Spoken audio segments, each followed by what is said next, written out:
Hello po mga katunying, nandito po ako ngayon sa ubos ng bukid. Ayan po, ayan po. Isang magandang hapon po sa inyong lahat. At alam nyo ba kung bakit bumaba ako dito? Dahil dito sa may kubo na ito ay may nakatira po dito na isang kababayan po natin na taga Iloilo. At pumunta ako dito dahil alam nyo ba kung bakit? Mayroon siya ditong kawayan at maghanap ako mamaya ng labong. Ayan. At hindi lang yun, marami siya ritong tanim. Ayan, nung mga nakaraan po kasi binigyan ko po siya ng seedlings ng pitsay. At ito na nga siya, oh. Ayan. Linagyan niya ng lupa. Yan, yung galing sa uling, halo po yan. At dito pa rin po yung iba. Ginawa niya po ito ng ng kulungan mga katons. At ayan, linagay niya diyan at hindi pa hindi pa nagtubo. Pero hindi lang 'yan, mayroon pa siyang mga tanim dito. Ayan mga katonying. Ang dami po niya na okra, ayun at talong. Ayan. May sitaw, ayan po oh. At ito ang mga okra niya. Ayan, dami po ng bunga yan, maliliit. Ayan mga katunyi oh. Masarap po talaga mamuhay sa ganitong lugar. Sa medyo bukid-bukid ba bundok. Ayan daming bunga yung sitaw oh. Sariwang sariwa yan kapag ganyan na gulay. Marami po siyang mga pananim dito mga kababayan natin dyan. At tingnan nyo naman okay ang bahay niya. Ayan dito lang po siya nakatira. Solo flight lang po itong taong ito. Pero mabait po siya. Ito po ay taga Iloilo po siya, Ilonggo. Ayan yung mga patulan niya po sa puno ng saging. Ayan mga katunying. At siyempre marami pong bunga ang talong. Alanganin pa po mga maliliit. Ayan. Ayan. Dito po ako nanguha nung nakaraan. Katunying ng talong. Yung malakas ang ulan dito. At siyempre ayan may tanim siyang siniguelas. At hindi pa po ito na munga. Okay. Siyempre kumpleto po siya rito. Kaya po minsan bumababa po ako rito si Katunying at alam nyo ba na napakabait ang taong ito ay pag humingi ka lang ng gulay dito, sasabihin lang niya sa iyo, kumuha ka lang dyan kung anong gusto mo. Ayan po, yan ang gustong gusto ko sa aking kaibigan dito. At ayan po, marami pa po siya ritong tanim mga Katunying. Yan. Kung gusto nyo papaya, may papaya. May balinghoy, may balinghoy. Ayan mga Katunying, yung aking ipakita sa inyo ngayon sa video ko. At siyempre at natuwa lang din ako dito at namimiss ko po itong mga lugar na ganito nung ako ay nasa Aklan pa.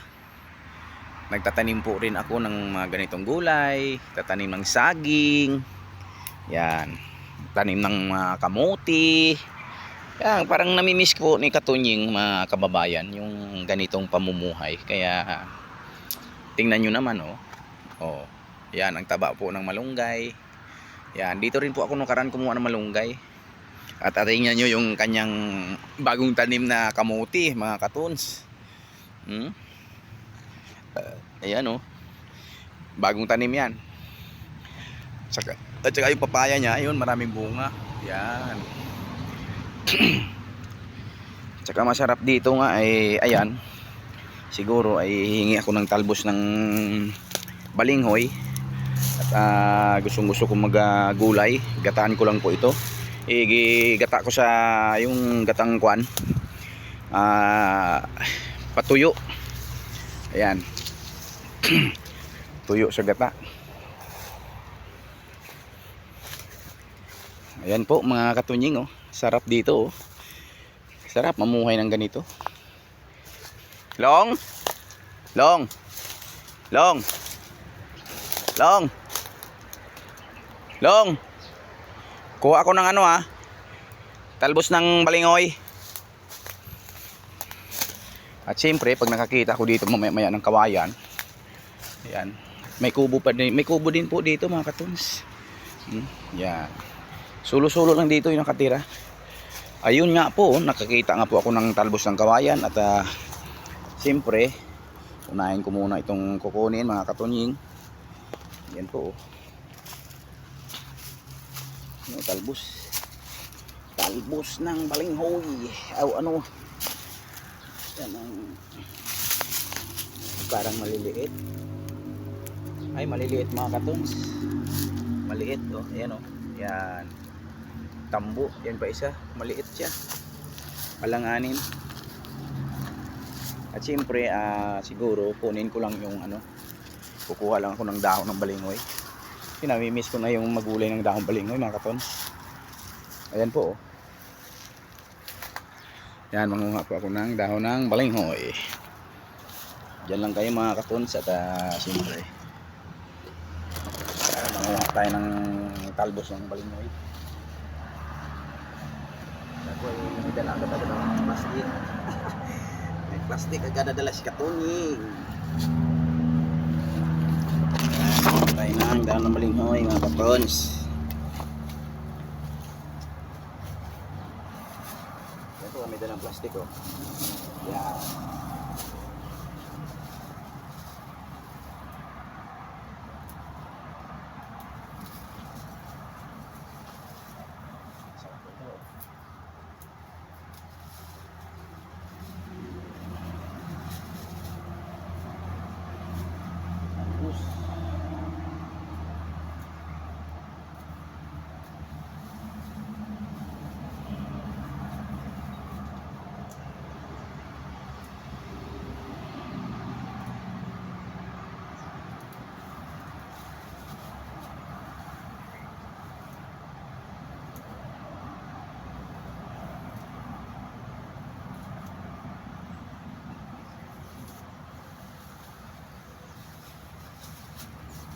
Mga katons, kumuha ko ng talbos.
Mayroon ako. Sarap.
Ayan mga kapunyi, nakakuha na po ako. Kaya pwede na po ito.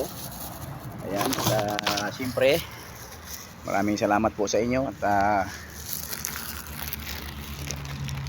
sa may-ari, nagpapasalamat ako. Saka siyempre, babay na babay. Maraming salamat po sa inyo lahat. At dito na ako. Uwi na po si Katunying. Thank you. Lagi nating tandaan, mahal tayo ng Panginoon. Bye-bye.